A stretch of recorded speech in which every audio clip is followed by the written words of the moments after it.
Hi guys, welcome to Code Bashers. So guys, as you all know that Accenture hiring is ongoing for 2025 and 2026 batch students. In this particular video, I will be discussing the latest coding questions which were asked in the Accenture hiring. Okay, so total two coding questions with their solutions I will be discussing in this video in detail. So make sure to watch this video till the end because each and every question will be important for you and same might come in your exam as well. Okay, and guys, we have a dedicated playlist for Accenture preparation wherein each and every section that will be coming in your Accenture exam, we have videos for that. Okay, after watching this video, do check out this playlist. I will give you the link of this playlist in the I button or in the description box. Make sure to visit it. If you have any doubts regarding the hiring or any other question, you can always write in the comment section or you can join this Telegram group. It's dedicated for 2025 and 2026 batch students. So guys, now let's start this video. Make sure to hit that like and subscribe button for motivating us for keep making such videos. So now let's start this video.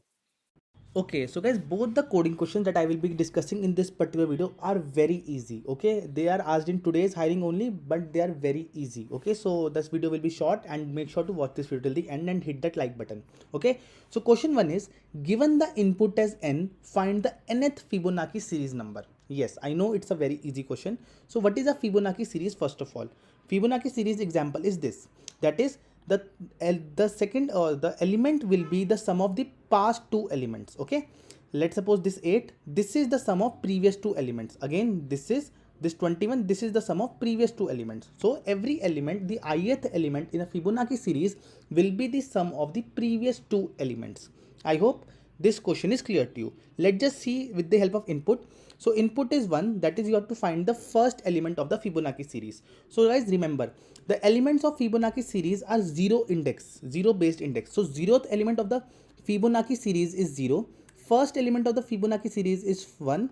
Second element of the Fibonacci series is again 1. And third element is this, and so on. The nth element you have to find. Similarly, you have to, in the input 2, you have to find the ninth element of the Fibonacci series. So starting from 0 index, what will be the ninth element? 0, 1, 2, 3, this one 4, this one 5, this one 6, this one 7, this one 8, and 34 is the ninth element. So starting from 0th element till the ninth element, we have to return the ninth element of the Fibonacci series. It's that simple. And I have told you what is a Fibonacci series. In Fibonacci series, the current element, that is the ith element, is the sum of previous two elements. Okay, so let's just quickly move towards the approach of this question.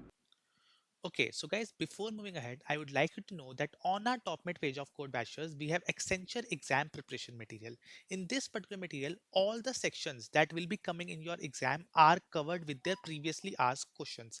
Whether it is the SQL coding questions, whether it is the DSA based questions, whether it is the game based questions, or whether it is the MCQs or pseudocodes that will be coming in your exam. We even have Accenture actual exam MCQs. If I will show the sample of, let's suppose, the SQL PDF, we have the proper question, we have the schema and the correct query for it. Similarly, 30 SQL questions of similar type are there in this material. Similarly, if you want to practice coding, we have 50 plus actually asked Accenture coding questions.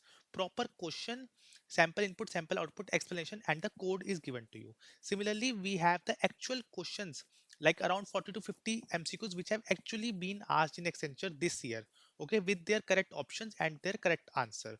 So there is a high chance that some questions might repeat from this material only, or the similar kind of questions can be asked from you in the SQL or coding part or the MCQs. So the best way to prepare for any exam is by solving the previously asked questions. So if you are interested, the links are in the I button, in the pinned comment, as well as in the description box. So now let's continue with the video. Let me just draw this only. So just a second. Yeah, so we, what we'll do, we will take three elements. Like, okay, approach we are doing, so we will take three elements here, three variables you can say. We will take a, okay, we will take a just a second, let me draw it. We will take a here, this will point to first element. We will take b, this will point to second element. And then we will take a c element as well. Okay, we will take a c element as well. So in c, what we'll do, just a second, yeah, c element we will do. Now initially we know that 0th element is 0, first element is 1 only. Okay, now for every element, for ith element, how we can find the ith element? So ith element will be c equivalent to a plus b, And once we have found the ith element, what we'll be doing, we will be moving, we will be updating the value of a and b so that we can find next element. So then b will become, oh sorry, a will become b, and then b will become c. Let's just see with the help of example what is happening currently. Okay, so now a is 0, b is 1. This is initialization. Okay, now first of all this step will happen, c equivalent to a plus b. What is a plus b? 0 plus 1 is 1. So c, that is the third element, c will become this one.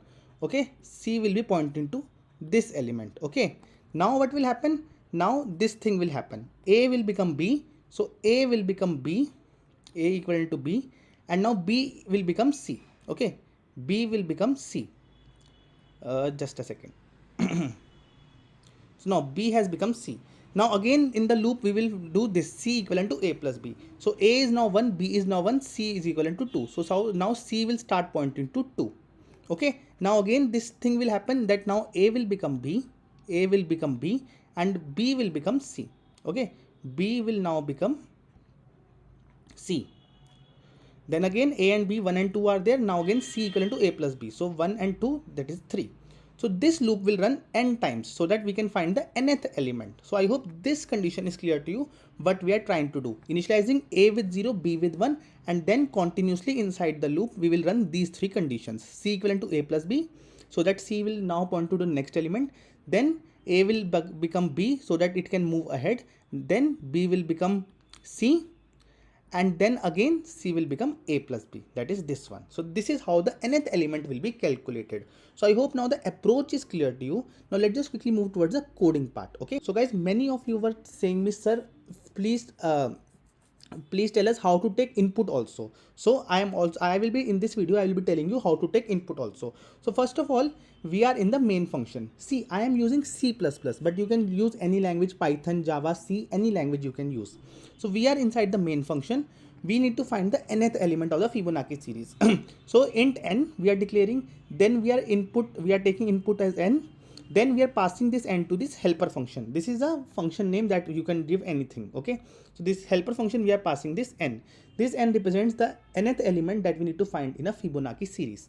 Now we are now here declaring the helper function. In this input is n, and we have to return the nth element. Okay, now we know that 0th element of Fibonacci series and first element of Fibonacci series is 0 and 1. So if only we need to find this element only, 0th element or first element, we are simply returning n only. Okay, now if we have to find any other element, any nth element we need to find. So again, variable a will be declared with 0, variable b will be declared with 1.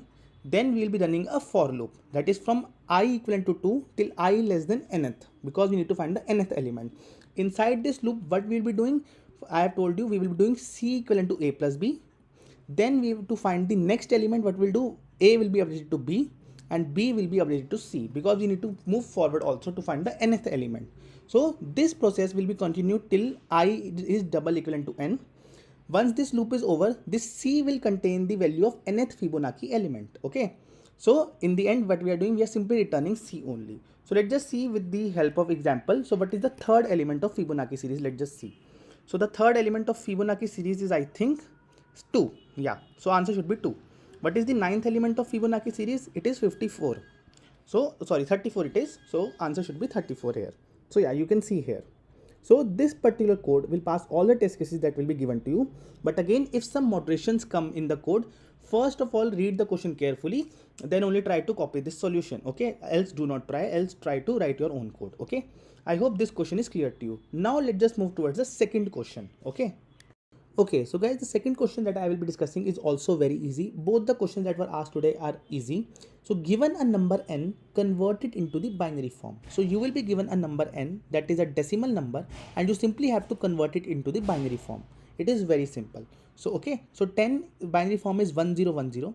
54 binary form is 110110. Okay, I will be explaining you the approach also with the help of code only. Okay, so let's just move towards the coding ID. And before moving ahead, do join this Telegram group. It's dedicated for 2025 batch students, and do hit that like and subscribe button, because continuously I am making videos regarding Accenture. And guys, I would again like you to remind that on our top mid page of Code Bashers, we have Accenture exam preparation material for 2026 batch. All the sections that are coming in your exams are covered here with the previously asked actual questions, whether SQL coding questions, normal coding questions, game-based questions, actual exam MCQs, okay, MC pseudo codes from different sections. All the questions that have been previously asked in Accenture are covered in this particular material. If you are interested, the links are in the description box. Do check it out. So now let's continue with the video. So again, in this question also I will be telling you how to take input and output. So we are given a main method. So int n is the number that is a decimal number. We are taking input of n. We are passing this function, this number to the helper function that we are that we'll be implementing. Okay, so yeah, so this is the helper function. You can give any name. So int n is a decimal number and you have to return the binary form. So binary is in the form of string. So see, if our number, that is a decimal number itself, is either 0 or it is 1, so we are simply returning 0 or 1, because if n is the decimal of 0 and 1 is same to binary only. Okay, now we will be finding a binary, we will be converting a decimal number to binary, and we will be storing the binary in the form of string. Okay, so how to convert a number from decimal to binary, we will be seeing now. So while n is greater than 0, so now what will happen, we will do n and 1, we will do an and operation of 1. Now guys, see, every number, every decimal number can be represented as a binary number. Okay, I have told you. So if we take an example of 10, so 1010 will be the binary of 10. Okay, and there are two types of bits. This is a least significant bit. Okay, every bit can either be 0 or can either be 1. Okay, this is all this, and this is the most significant bit. So what we'll do, we will be finding every bit by bit. Okay, so first of all we will be finding this least significant bit, then we'll be finding this bit, then we'll finding this bit, then we'll finding this bit. Okay, we will be moving backwards. Okay, we will be moving backwards.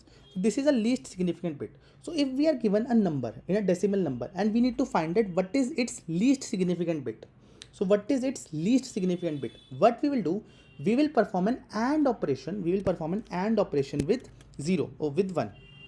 We will perform an AND operation with 1. I have told you in previous videos also. If you have followed my channel patiently, then you would know that how to find that what is the least significant bit, either it is 0 or either it is 1.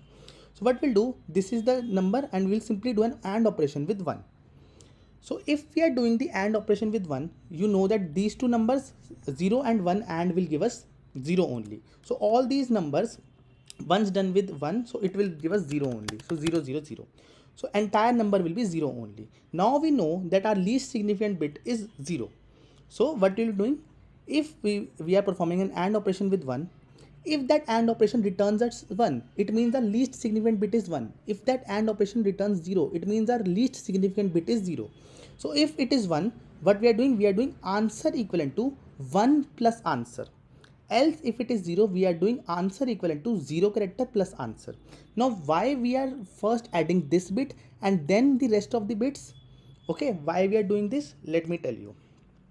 Let's suppose you have, because see, we are finding the least significant bit first. So first this bit will be found, then this bit will be found, then this bit will be found.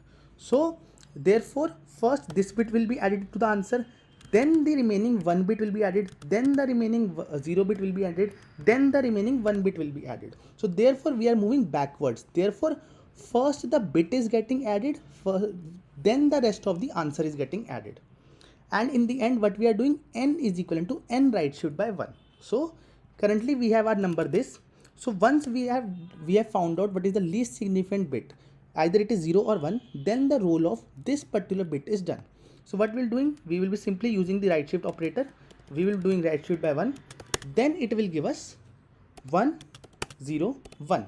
Now this is our resultant answer once we do a right shift operation. Then again this will become the least significant bit. Now again we'll do an AND operation. Again we'll be doing the AND operation and we'll be finding whether the least significant bit is 1 or 0. If it is 1, this will happen. If it is 0, this will happen. So again the work of this least significant bit is done. Again we'll be doing a right shift operation by 1, so the remaining answer will become 1 0. So till the time we are performing this operation till n is greater than 0. Once n becomes 0, then we are simply returning the answer because answer now contains the binary form of this digit. Let's just test it with the help of example. So 54 binary form we will check, and it should give us a desired result. So let's just see what it gives. So yeah, 110 110, this is the binary form. Let's just see with 10. So it should give us 1010. So I hope now the code of this particular question is clear to you. Make sure to hit that like and subscribe button for this channel, because lot of videos regarding this I have already posted, and more such videos will be posted in future. And TCS hiring is also started, so I will soon start making videos regarding TCS also. So don't skip any of these updates. This particular code will pass all the test cases that will be given to you.